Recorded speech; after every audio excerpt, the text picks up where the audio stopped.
इसलिए कि इस वक्त जो है हमारी मस्जिद में एक बड़ी शख्सियत जो जिनकी ज़िंदगी अक्सर ज़िंदगी कुफ्र की हालत में गुजरी और कुफ्र सीखा और कुफ्र सीख कर कहाँ वो देवलों के अंदर मंदिरों के अंदर मंत्र पढ़ के लोगों को कुफ्र का काम करने वाले, लेकिन उन्होंने किताबें पढ़कर अल्लाह ने इस्लाम की मोहब्बत दी तो इस्लाम कबूल किया और इस्लाम कबूल करने के बाद उनकी बड़ी खिदमतें हैं। वो एक सफ़र से जा रहे थे तो मैंने दरख्वास्त किया कि माशाअल्लाह आप बात भी अच्छी करते हैं। उनका नाम अब्दुल्ला शास्त्री साहब है, आप यूट्यूब निकाल कर देखें, उनका नाम चेक करें। बेशुमार बयानात हैं, हज़ारों मजमे में बयान करते हैं, बड़ी बातें दिल को लगती भी हैं। हम लोग मापेट मुसलमान हैं इसलिए ईमान की कदर नहीं है, लेकिन जो कुर्बानी देकर आते हैं अल्लाह उनके अंदर बड़ी ईमानी बातें रखा है। तो इसलिए मैंने उनसे दरख्वास्त किया कि आज जुमा में आप बात करें, तो इंशाअल्लाह अभी हज़रत का बयान होगा, आप जो है इनके बयान को सुने। मैं आली जनाब अब्दुल्ला साहब से गुजारिश करता हूँ कि आप आएँ और जो है बयान करें। अस्सलामु अलैकुम वरहमतुल्लाहि वबरकातुहू। अस्सलामु अलैकुम वरहमतुल्लाहि वबरकातुहू।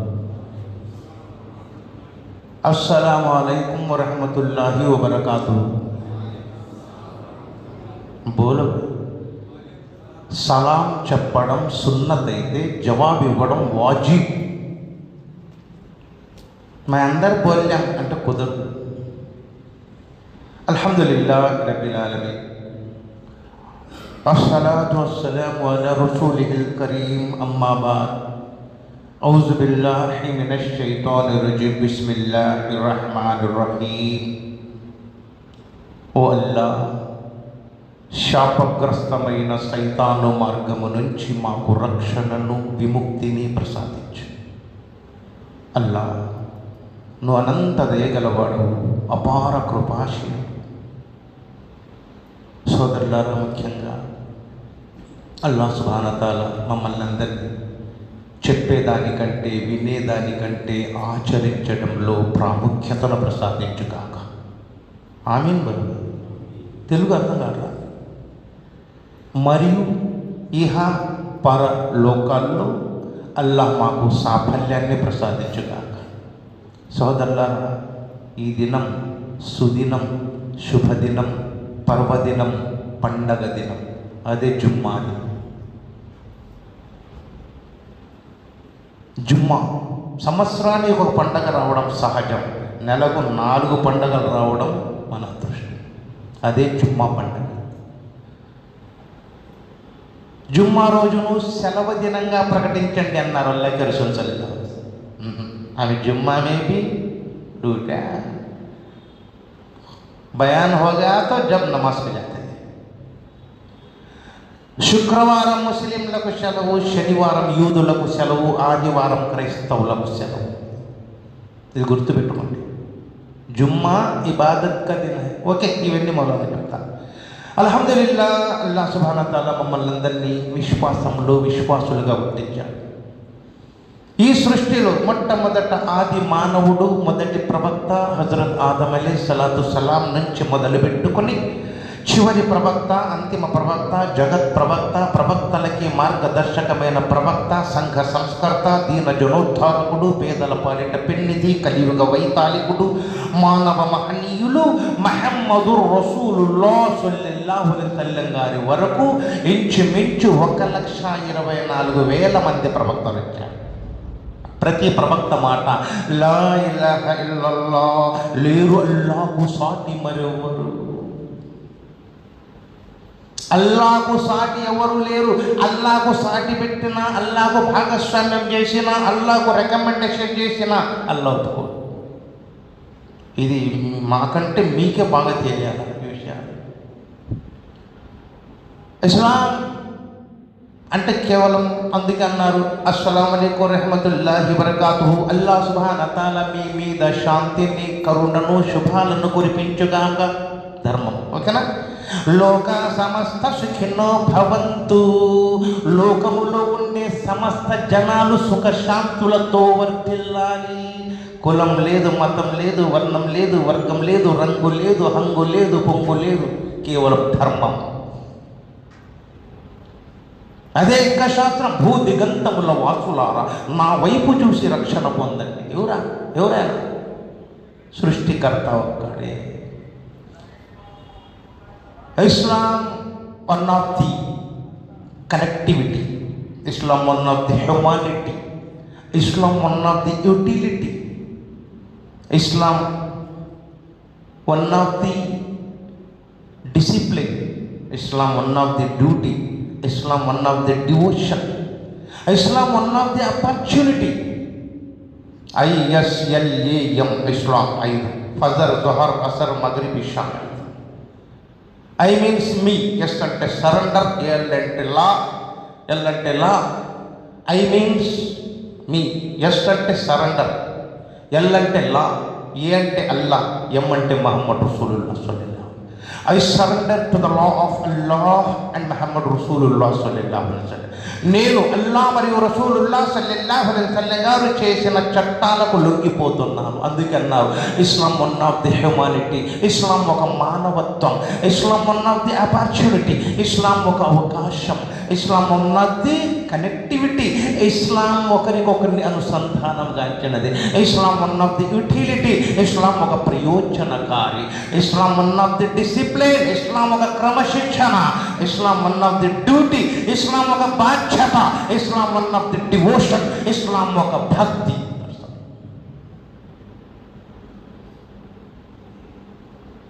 నమాజ్ అదా ఇచ్చారు, అదా విన్నాను, మసీద్కి వచ్చాను, 4 రకాలు చదివినాను, సలాం తిరిగాను, జంపు జిలాని అయినాను. ఇది కాదు ఇస్లాం పద్ధతి.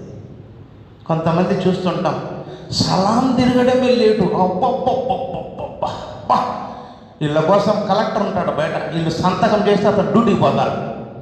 రోడ్ల ఎంబడి, షాపులు ఎంబడి, హర్వస్థాన్లు ఎంబడి, దర్గా ఎంబడి, ఆవిడి చెట్ల కింద, పుట్ల కింద, బగానాల్లో, రోడ్ల మీద సెల్ ఫోన్లు పట్టుకొని గంటల తరబడి వీక్షిస్తారు, నిరీక్షిస్తారు. కానీ అల్లా ఇంట్లో 2 నిమిషాలు అదనంగా కూర్చోవాలంటే అబ్బా అబ్బా అబ్బా అబ్బా,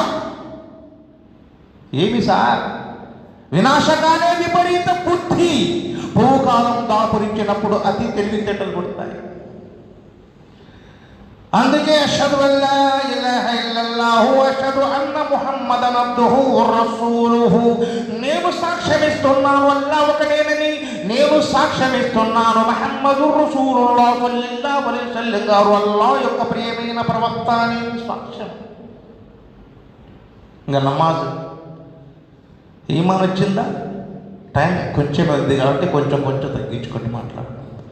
నమాజ్ చాలామంది ఏమంటారంటే నమాజ్ కావే అంటే ఆతం परसों बच्ची की शादी करें, बच्चा अमेरिका में पढ़ता है, उन आने के बाद उसे शादी करें तो मेरा बादशाह हो जाता मेरे साथ.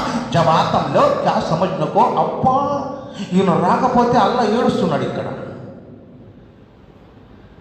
ఈయన రాకపోతే అల్లా ఏడుస్తున్నాడు అంటే నీ కార్యక్రమాలన్నీ ముగించుకొని నీ పిల్లలకు పెళ్ళిళ్ళు చేసి వాళ్ళు ప్రయోగమైన తర్వాత వాళ్ళకు పిల్లలు పుడితే ఆ పిల్లలు ఎత్తి ఆడిపించుకుంటూ వాళ్ళు ఏరుగుతే వాళ్ళ ముట్లు కొడుకుంటూ అల్లాను మర్చిపోయి అల్లా గృహాన్ని మర్చిపోయి చివరికి నీకు చేతకాని తనములు ఎవరు పట్టించుకోపోనప్పుడు ఇల్లు వెళ్ళమంటుంది, వల్లకాడు రమ్మంటుంది, కూతురు తిడతా ఉంది, కోడలు కొడతా ఉంది, కొడుకు ఖర్చు వస్తుంటే అప్పుడు అని వస్తావా? ఇప్పుడు వస్తావా? అలాంటి ఆరాధన ఇష్టపడతాడా? ఇష్టపడతాడా? చెప్పండి ఏ మరి ఎలాంటి ప్రార్థన ఇష్టపడతాడు? నోనోగు మీసాలనున్న యవ్వనంబున కామ క్రోధ మోహ లోభవతమశ్చర్యాలని అరిషడ్ వర్గాలను పక్కన పెట్టి అందమని యువతి ఎదురొచ్చిన అల్లాహకు భయపడి ఆమె వైపు చూడకుండా తల దించుకొని అల్లా ఇంట్లోకి వచ్చి 2 రకాతులు నమాజ్ చేస్తాడే, ఆ నవ్వ యువకుడి నమాజ్ ఇష్టపడతాడు. అందుకే अपने बच्चों को अल्लाह के घर से दोस्ताना कराओ. मन सेल फोन से दोस्ताना, सेल फोन से hello bro mind bro bro అంటే బ్రదరు బ్రోకరు అర్థం కావాలి. ఉచ్చరణం స్థితి అపవిత్రత తుధో గుణానశ్యాం తద్భవతః అన్న. నీ మాటల్ని బట్టి, నీ నడకను బట్టి, నీ వ్యవహారాన్ని బట్టి, నీ నడకను చెప్తా ఉంది సమాజం. గుర్తుపెట్టుకో సోదరు. ఉత్తమమైన పురుషులు ఉత్తమమైన సంతానాన్ని ఇస్తారు. అందుకోసమే మసీదులోకి వచ్చినప్పుడు కూడా ప్రారంభంలో సోదరులారా గుర్తుపెట్టుకోండి, ముందు సఫ్ఫులు నింపడానికి ప్రయత్నం చేయండి. నేను వచ్చి చూసిన మూలలో ఒకళ్ళు, అక్కడొకళ్ళు, చెట్ల కింద, పుట్ల కింద కాదు. మొదటి సఫ్ఫులో చూడాలా ఖాళీ ఉందా, పరిగెత్తుకుంటూ కూర్చోండి. మొదటి సఫ్ఫుకు ఉండే పుణ్యం, రెండో సఫ్ఫుకు ఉండే పుణ్యం, మూడు, అలా నింపుకుంటూ పోవాలి. ఇదేందో మసీదులో కూడా ఎన్ని సంవత్సరాల నుంచి ముస్లింలుగా ఉన్నారో, తాత ముత్తాతల నుంచి ఉన్నారో, ఎన్ని సంవత్సరాల నుంచి నమాజ్కి వస్తున్నారో అర్థం కావడం లే. ఇంకా మసీదులు అక్కడొకళ్ళు, అక్కడొకళ్ళు, అక్కడొకళ్ళు, అక్కడొకళ్ళు. మారండి. Change is the all of nature. ప్రకృతి మారే కొద్ది మనిషి మారాలి, కానీ ఇస్లాం మారదు. ప్రథమం అలాగే, అంతం అలాగే ఉంటుంది. ఆది నుంచి అంతం వరకు అలాగే ఉంటాయి. అలాగే రసూల్ సల్లల్లాహు అలైహి వసల్లం గారు ఒకసారి ఒక యహూది అడిగినాడు, ఓ ప్రవక్త అని చెప్పాలి, ఓ ముహమ్మద్, నువ్వు ప్రవక్త అని చెప్పుకుంటున్నావు, నేను నమ్మను. నేను నమ్మాలి అంటే ఒక పని చేయాలి. ఏమిటో తెలుసా? ఇద్దరం కలిసి ఒక ఖర్జూర విత్తనాన్ని నాటుతాం, నీళ్లు పోస్తాం. తెల్లారేసరికి అది వృక్షమే, దానికి గుత్తులు గుత్తులు ఖర్జూరపు పండ్లు కాస్తే అప్పుడు నువ్వు ప్రవక్తను ఒప్పుకుంటా అన్నాడు. అలాగే రసూల్ సల్లల్లాహు అలైహి వసల్లం గారు అల్లాహ్ను వేడుకున్నారు, అల్లా ఈ పరీక్షలో నాకు సహకరించు. ఎందుకో తెలుసు, నాకు సహకరిస్తే ఒక యహూది నరకాగ్ని నుంచి విముక్తిని పొందుతుంది. ఎంతటి హృదయాల విజేత అల్లాహ్ రసూల్. వారి కోసం ఏమీ కోరుకోలేదు, సమాజం కోసం, సమాజం కోసం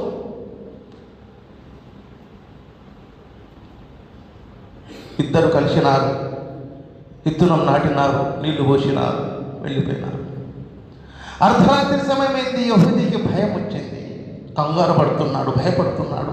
ఒకవేళ ఈ విత్తనం తెల్లారేసరికి వృక్షమై దానికి పండ్లు కాస్తే నేను అతను ప్రవక్తను ఒప్పుకోలేమో, నేను ఇస్లాంలోకి రావాలేమో అని చెప్పి అర్ధరాత్రి వెళ్ళిపోయి ఎక్కడైతే విత్తనం నాటినారో విత్తనం తీసుకుని వెళ్ళిపోయి మరుసటి రోజు ఉదయాన్నే ఆ ప్రాంతానికి చేరుకున్నారు ఇరువురు.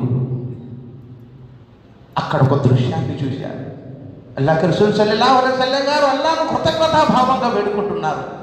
యహూది ఆ దృశ్యాన్ని చూశాడు, భయకంపితుడైనాడు, ఆశ్చర్యపోయినాడు. అక్కడ ఒక వృక్షం వెలిసి ఉంది.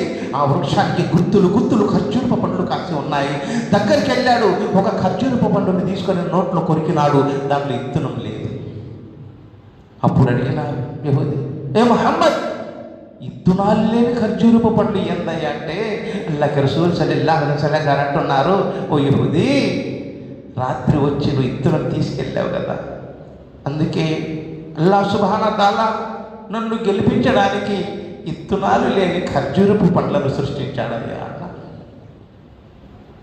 చూడండి ఎంత గొప్పదా.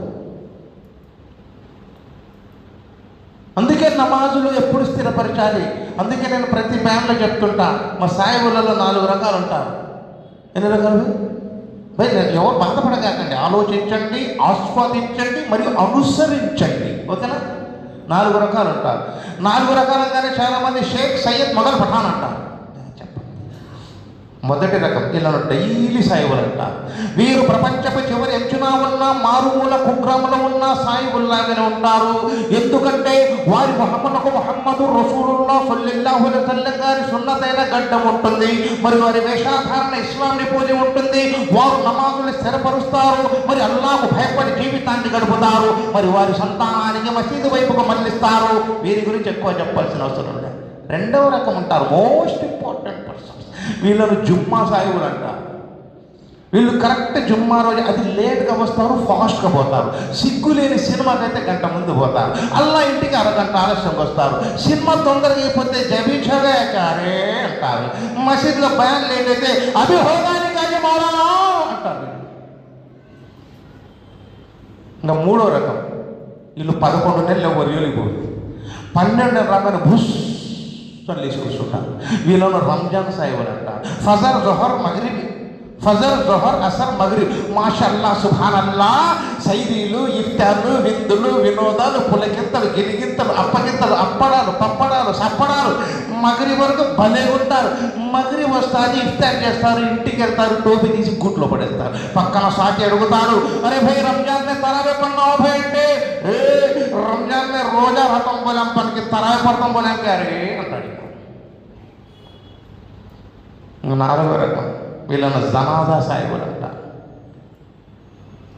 मैं मर गया तो कैसे भी ढोलक जाते थे, मैं कहीं का ना ले रहे నమాజులు స్థిరపరచండి.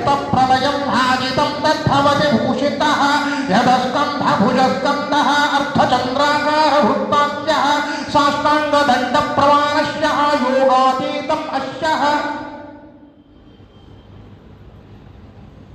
नमाज कब है అంటే तुम्हें जाओ मैं आता हूँ. वो बिरयानी की दावत है అంటే कई को देरी से बुलाया रे అంట.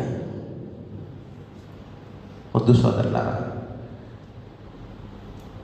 బతకడం అల్లా కోసం, తినడం అల్లా కోసం, నడవడం అల్లా కోసం, మాట్లాడడం అల్లా కోసం, జీవించడం అల్లా కోసం, వ్యాపారం అల్లా కోసం, వ్యవహారం అల్లా కోసం, పెళ్లి అల్లా కోసం, సంతానం అల్లా కోసం, బాధ్యత అల్లా కోసం, బంధుత్వం అల్లా కోసం, చివరికి చచ్చిన అల్లా కోసమే. ఇది ఒక ముసల్మాన్ కావాల్సింది. మొన్న ఎస్ఐఆర్ వచ్చింది, పరిగెత్తుకుంటూ ఒకళ్ళ మీద ఒకళ్ళు పడి పరిగెత్తుకుంటూ కాకి జాతా పరిగెత్తుకుంటూ వచ్చిన. ఆ పరిగెత్తడం మసీదుకు పరిగెడితే బాగుంటుందిగా. సో అల్హమ్దులిల్లా భయ్ మీరు ప్రార్థన చేసుకోగలండి. ఎందుకంటే మీ అంత గొప్ప ముస్లింని కాదు నేను ఎన్నో కష్టాలు పడ్డా, కుటుంబాన్ని దూరం చేసుకున్నాను, నాకెవరు లేదు. కానీ మీకు అందరూ ఉన్నారు, అందరూ ఉండి కూడా మీరు బాధపడుతున్నారు. కానీ ఉన్నవాడికి లేనివాడికి అందరికీ అల్లా ఉన్నాడు, గుర్తుపెట్టుకోండి. ఎవరు లేని వాడికి దేవుడే దిక్కు అన్నారు, అల్లా దిక్కు. అందుకే మనం ఎంత సంపాదించినా, ఏం చేసినా, ఏం నమాజులు చేసినా, ఎన్ని హజ్రతులు చేసినా, ఎన్ని మక్కాలు చేసినా, ఎన్ని ఉమ్రాలు చేసినా, ఎంతమంది పేద పిల్లలకు పెళ్లిని జరిపించినా, ఎంతమందికి ఆర్థిక సహాయం చేసినా, ఆపదలు ఉండే ఆదుకున్నా, తల్లిదండ్రుల్ని పట్టించుకోకపోతే అల్లా వీటిని దేన్ని ఒప్పుకోడు సోదరులు. ఇది గుర్తుపెట్టుకోండి ముఖ్యం. తల్లి తండ్రి మనకు చిన్నతనంలోనే ఏదన్నా అవసరమై తల్లిని అడుగుతాం, తండ్రిని అడగం. ఎందుకంటే తండ్రి బాధ్యత, తల్లి అప్పగింత. తల్లిని అడుగుతా, అమ్మ నాకు అది కావాలమ్మా. లేదులే నాయన, నాన్న పనికి పోయినాడు, వచ్చేదాకా లేట్ అవుతుంది, లేట్ లేదు నాకు కావాలంటే ఆ తల్లి ఏం చేస్తుంది తెలుసా? బయటికి వెళ్ళి అప్పు సప్పు చేసి మనకు కావాల్సింది పెడతాది మన తల్లి. అదే తండ్రి బయటికి వెళ్ళాడు, ఉదయం నుంచి సాయంత్రం వరకు కష్టపడ్డాడు, ఇంటికి వస్తున్నాడు, ఒక 500 రూపాయలు వచ్చినాయి. వస్తూ బజార్లో చూశాడు, ఏదైనా తినాలనే ఆరాటం కడుపులో మొదలయ్యింది. ఒక మిరపకాయల బజ్జీ బండు, పొగడు బండు దగ్గరికి వెళ్ళాడు. తిందాం అనుకునేసరికి ఇంటికాడ పిల్లలు గుర్తొచ్చు. పార్సల్ తీసుకున్నాడు, కష్టజీవి, చెమటొచ్చే జీవి. పార్సల్ తీసుకున్నాడు, తను పస్తు ఉండి ఇంటి దగ్గరికి వెళ్ళి పిల్లలకి ఇచ్చినాడు. పిల్లలు దాన్ని తిన్నారు. నాన్న నువ్వు తిన్నావా అని అడగలే, తిన్నాక ఏమన్నారు తెలుసా? డాడీ, నాన్న చాలా బాగుంది నాన్న అంటే, ఆహా నా తండ్రి తన కష్టాన్ని మర్చిపోతాడు, తన ఆకలిని మర్చిపోతాడు పిల్లల కోసం.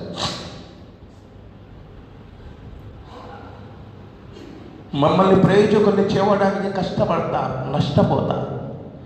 అప్పో సప్పో చేసి ఉన్నత విద్యను అభ్యసింపజేస్తారు. మాలాగా మా బిడ్డ కష్టపడకూడదు అని చెప్పి ఎండకు ఎండి, వానకు తడిసి, చలిలో ఉనికి పస్తుంటే మమ్మల్ని ప్రయోజకులు చేస్తే, కొంతమంది అయితే లవ్, అది లవ్ కాదు, కొవ్వు.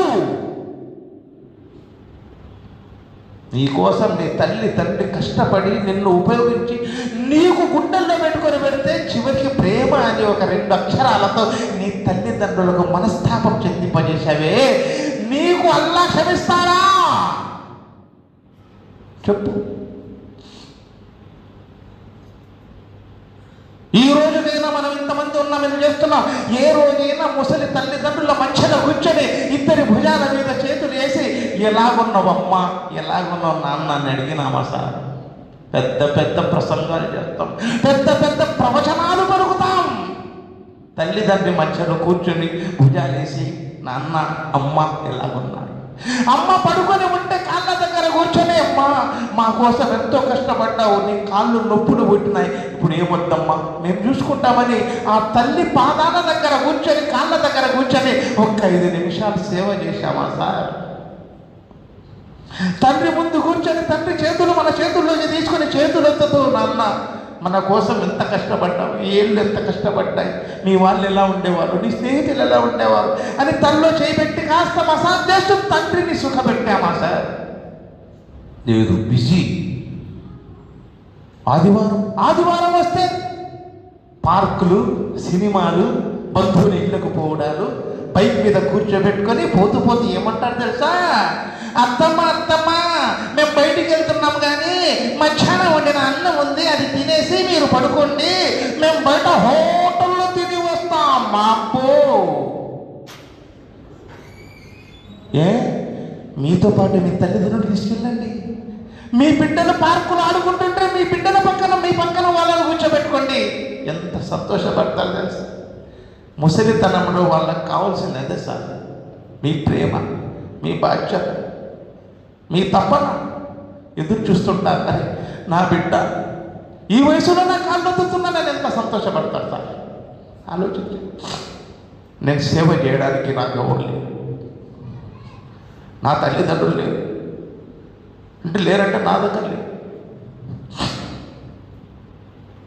కానీ ఒక్కటి భయ్, దునియా కోసం పడే కష్టంలో అలసట ఉంటుందేమో, కానీ దునియా కోసం పడే కష్టంలో, సంసారం పడే కష్టంలో అలసట ఉంటుందేమో, కానీ దీనికోసం అల్లా కోసం పడే కష్టంలో చాలా శాంతి సుఖం ఉంటుంది భాయ్.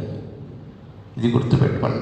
లాస్ట్ అండ్ ఫైనల్ ఒక్క మాట గుర్తు చెప్తా భాయ్, ఎప్పుడు కూడా గుర్తుపెట్టుకోండి, చప్పట్లు కొట్టేవాడు భుజం తట్టడు, చప్పట్లు కొట్టేవాడు భుజం తట్టడు, సలహాలు ఇచ్చేవాడు సహాయం చేయడు. గుర్తుపెట్టుకుంటున్నాడు. సో కాబట్టి జాగ్రత్త. ఇంకా 4 నిమిషాలు ఏమన్నా మీ అనుమతి చెప్పమంటే చెప్తాం. అయ్యా చెప్పు అన్నవని చేయకండి. మాషాల్లా భాయ్, అల్హమ్దులిల్లా భాయ్, మీరేం కంగారు పడగాకండి భాయ్. కనీసం అంటే ఇంకా 2.5 గంట తీసుకుంటా టైం, నేను ఇబ్బంది పడగాకండి. అల్హమ్దులిల్లా. ఒకసారి దరుస్ చదవండి భాయ్. అల్లహుమ్మ సల్లి అలా సయ్యిదినా షఫీనా హబీబనా నబియనా మౌలానా వ అలా అలి సయ్యిదినా ముహమ్మదిన్ వారికు సల్లం. సోదరులారా, మిత్రులారా, పండితులారా, ఆరాధ్య దైవమైనటువంటి అల్లా మిమ్మల్ని, నన్ను, అందరినీ కూడా ఇహపర లోకాల్లో సాఫల్యాన్ని ప్రసాదించుగాక. ఇంకా ముహమ్మదు రసూలుల్లాహ్ సల్లల్లాహు అలైహి వసల్లం గారు సర్వ మానవానికి మోక్ష మార్గం వైపు నడిపించడానికి వచ్చినటువంటి మానవ మహనీయులు ముహమ్మదు రసూలుల్లాహ్ సల్లల్లాహు. అందుకే చాలామంది అంటారు సోదరులారా, మహమ్మద్ ప్రవక్త ముస్లింల ప్రవక్త. నో నో నో నో, సర్వమానవానికి మోక్ష మార్గం వైపు నడిపించడానికి వచ్చిన మానవ మహనీయులు, ఉత్తమోత్తమైనటువంటి వారు. అందుకే యువకులు వారిని ఆదర్శంగా తీసుకోవాలి. యువకులు ఎంతమంది ఉన్నారు చేయొద్దండి భయ్. మనం యువకులు కాదండి బాబు, యువకులు చేయొద్దండి. నువ్వు యువకుడే నాయన, నిగనిగలాడుతాడు. మనం ఇద్దరు కూడా యువకులు ఏమంటారా? ఓహో సరే, రైట్, ఓకే భయ్, అల్హమ్దులిల్లా. భయ్, ఇస్లాంలో యువకుడు అంటే అర్థం చెప్తా వినండి. ఇస్లాంలో యువకుడు అంటే నవరూప, నవలావస్య, లాలస్య, పరిభూషిత, పరిప్రేరణ, సుందరాంగ, అంగ వైభవ, లింగార్థన భూష, కేవల శృగుశ్చ తస్యమాంకురపతే బ్రహ్మజ్ఞానతుధోగమన ఇదం తస్యమాంకురపతే ఆధునిక నవ యువక లలాట ప్రేరణా తత్వమయాభూషితగాంచినటువంటి నవ యువకుడా, నీ మార్గం అల్లా వైపు నడిపించు. ఎప్పుడైతే నువ్వు అల్లాహ్ను ఆరాధిస్తావో, చాలామంది చూస్తుంటావు, ఇప్పుడు చెప్పిన భయాల్లో నేను, అదేం కర్మో, దరిద్రమో, దౌర్భాగ్యమో అర్థం కాదు భయ్. ఇమాం సాబ్ గారు ఇక్కడ సలాం చదువుతారు, అస్సలాం అలైకుం వరహమతుల్లా, అస్సలాం అలైకుం, అస్సలాం అలైకుం, అస్సలాం చదువుతారు భయ్. సలాం కావడమే లేటు భయ్, బుస్సలు లేతారు, నాగుపాములు బుసగొట్టినట్టు ఒక్కొక్కరు. అబ్బా అరే మెరా చప్పల్, మెరా చప్పల్, మెరా చప్పల్, నీ చప్పల్ దరిద్రం పాడగాను. మసీద్లో 2 నిమిషాలు కూర్చోడానికి గుల్ల గుల్ల గుల్ల గుల్ల గుల్ల అంటుంటే ఏం చేస్తాం భయ్? అస్మయానాం తథో గుణేనం తస్మయానాం తథో ప్రాపంచికః. నువ్వు దునియాను ప్రేమిస్తున్నావు. యాంతి దేవం వ్రతాదేవం యాంతశ్చ పరిభూతలం యాంతి తద్భవతి భోగశ్చ యాంతి భూతేనం ప్రబోధయ. మీరు భూమి మీద చెట్లను పుట్లను ప్రేమిస్తే మరణానంతరం వాటిని ఇస్తాం. మీరు భూమి మీద ఆస్తులు అంతస్తులు ప్రేమిస్తే మరణానంతరం వాటిని ఇస్తాం. మీరు భూమి మీద నన్ను ప్రేమిస్తే మరణానంతరం నేను దొరుకుతానంటున్నాడు. మసీదులో కూర్చోలేరు. అదే కొంతమంది పీర్ల పండుగలో అర్ధరాత్రి కూడా పోయి ఎగురుతుంటారు. ఇక్కడ కూర్చొని ఆడైతే అబ్బా ఉఠారే ఉఠారే. ఏం సార్, నమాజ్ జన్నత్ కి कुंजी है, मस्जिद अल्लाह का घर है, मस्जिद अल्लाह का घर है, टाइम पास का घर नहीं मस्जिद है. స్వార్థం ఎలా ఉండాలో తెలుసా సోదరులారా? అల్లా సుబ్హానహు వ తఆలా మా సంపాదన 500 ఇచ్చాడు రోజుకు, అవునా? 500 సంపాదన ఇచ్చినాడు. 500 కోసం బతుకుతే తృప్తిగా సంతృప్తిగా బతుకుతాం. అలా కాకుండా వడ్డీలకు డబ్బులు తెచ్చుకొని వ్యాపారం పెంచుకొని వ్యవహారం పెంచుకొని మసీదులు ఎన్నుకొట్టేసి వాడు సాయంత్రం వేసరికి డబ్బులు తీసుకొచ్చి నాకి అంటుంటే వ్యాపారం జరగక వాడి మాటలు తట్టుకోలేక ఊర్లు కూడా వదిలిపోయిన వాళ్ళు చాలామంది ఉన్నారు, అవునా? ఉన్నారా లేదా? అల్లా ఏం చెప్తున్నాడు? ఎగ్జాంపుల్ చేప ఉంది. చేపకు అల్లా ఏం చెప్పినాడు? సముద్రంలో అంటే నీళ్ళలో నీకు కావాల్సిన ఆహారం ఉంది, తిని చావు. కానీ అది వదిలేసి బయట నుంచి వచ్చే ఆహారం కోసం నువ్వు ఆశపడ్డావా, నువ్వు పోతావు. ఎగ్జాంపుల్, చేపలు పట్టాడు ఏం చేస్తాడు? గాలానికి ఎర వేసి సగం కూర్చుంటాడు లేదు, వేసి కూర్చుంటాడు. అప్పటిదాకా నీళ్ళలో తింటా ఉంటుంది చేప. బయట నుంచి ఎప్పుడైతే ఇది వచ్చిందో దీని దగ్గరకు వచ్చి చూసి ఒకేసారి పట్టుకోదు, 3వసారి పట్టుకుంటుంది చేప. ఇప్పుడు గుర్తుపెట్టుకోండి, గాలానికి 3వసారి పట్టుకుంటారు. చూస్తారు, మళ్ళీ పోతుంది, మళ్ళీ వస్తుంది, మళ్ళీ చూస్తారు, మళ్ళీ ఇరికిపోతారు. అవి వస్తూ పోతూ ఉంటే గాలానికి సగం ఎర ఉంది కదా, ఎర చావదు, ఎర బతికి ఉంటుంది. సగం చచ్చిన సగం బతికి ఉంటుంది. ఈ సగం ఊగుతుంటుందిగా, ఈ సగం ఏమంటుంది తెలుసా? ఎర ఈ సగం ఏమంటుంది తెలుసా? దేనికి? చేపకు. దీని అమ్మ కడుపు గాల. ఇంత ఆహారం వల్ల నీళ్ళలో పెడితే బయట నుంచి వచ్చిన నా కోసం వచ్చిపోతుందని ఏమంటుంది తెలుసా? వచ్చిపోతున్నావు నా కోసం, వచ్చి కూర్చున్నాడు నీ కోసం. అర్థమైందా? వచ్చిపోతున్నావు నా కోసం, వచ్చి కూర్చున్నాడు నీ కోసం, సగం సచ్చాను నీ కోసం, వస్తే సస్తావు నా కోసం అని అన్నాడు. అంటే ఆశ అనేది ఇస్లాంలో లేదు అని అర్థం. సహాబాల జీవితాలు చూడండి. హజరత్ బిలాల్ రలియల్లాహు తఆలా అన్హు సహాబాల జీవితాల్లో వెలుగు. ఎలాంటి బానిస బతుకు, ఎలాంటి కష్టాలు, ఎలాంటి బాధలు, ఎలాంటి త్యాగధనుడు. అల్లాహ్ రసూల్ సల్లల్లాహు అలైహి వసల్లం గారు అడుగుతారు ఒకసారి దగ్గరికి వెళ్ళి, బిలాల్ నీ జీవితంలో మరిచిపోలేని సంఘటన ఏమన్నా ఉంటే చెప్తావా అంటే, చెప్తాను సార్, చెప్తా ప్రవక్త గారు. అదే మనకెవరన్నా అడిగిన అనుకోండి, నీ జీవితంలో మర్చిపోలేని సంఘటన ఏదన్నా చెప్పండి, ఏమంటారు తెలుసా? హే మేరా మాము షాదీ మే గాడి చేద్దాం పోలే అత్తకత్యానివి ఉన్నాయి, నాకు భుల్తానే మీరు జిందగీ. ఈయనకి పిల్లలు ఇచ్చింది కాక బండి ఇవ్వాలంట మొగుడి, ఏం చేస్తాం? సరే, ఆ మాటకు హజరత్ బిలాల్ ఏమన్నారు తెలుసా? ఉంది ప్రవక్త గారు, నా జీవితంలో ఉంది. ఏమిటో తెలుసా?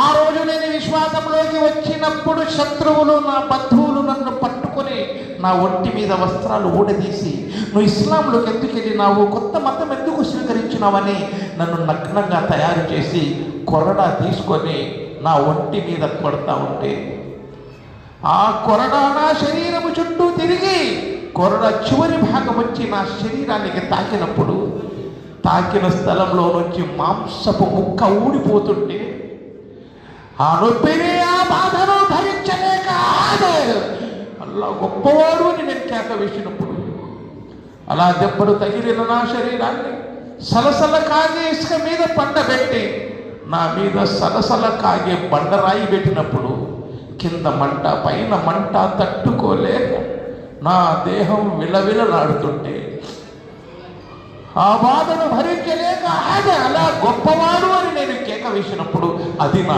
జీవితంలో మర్చిపోలేని సంగతి.